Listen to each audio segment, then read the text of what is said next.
સાધુ છે. પ્રભુ બાપ સમાન છે, સાંભળજો.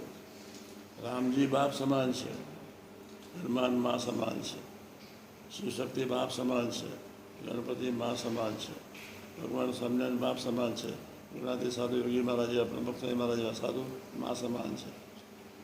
મા જેવા સાધુ જ્યાં સુધી ન મળે ત્યાં સુધી સાંભળજો, આટલું વિવેકી ન થાય. આંખને યોગ્ય જ્યોતિ કરવાની છે. શું હું જ્યાં ગયો ભાઈ ગીતા થઈ રહ્યા? હા, મને ખબર જ. હું ગીતા મેં 21 વચનની વાંચેલી. કેટલા? 2 નહીં. તમે ગીતાના સાંભળ્યું છે? બહુ છે.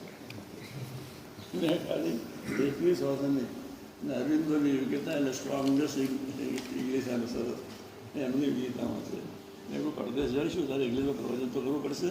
હું તો અમેરિકા ઉતર્યો, બધા જ ગુજરાતી વાત કરે. મારો દાખલો કરી ગયો, હું દુઃખી થઈ ગયો. મૂળ વાત બરાબર. સારું જવું જવું હોય શાંતિથી જજો. આના મા બાપ છે, અહીંયા આત્મા છે. આત્માના મા બાપ છે. ભગવાન બાપ સમાન છે. રામજી બાપ સમાન, હનુમાન મા સમાન, શિવશક્તિ બાપ સમાન, ગણપતિ મા સમાન, કૃષ્ણ બાપ સમાન, સુખદેવજી સાધુ મા સમાન, સ્વામિનારાયણ બાપ સમાન, પ્રમુખ સ્વામી મહારાજ મા સમાન. આપણા જીવનમાં મા જેવા સાધુ મસ્ત મસ્ત મસ્ત મસ્ત. હવે સમજો, હું તમને કહું છું કે આટલું વિવેકી બનાવવા માટે સંત જોઈએ.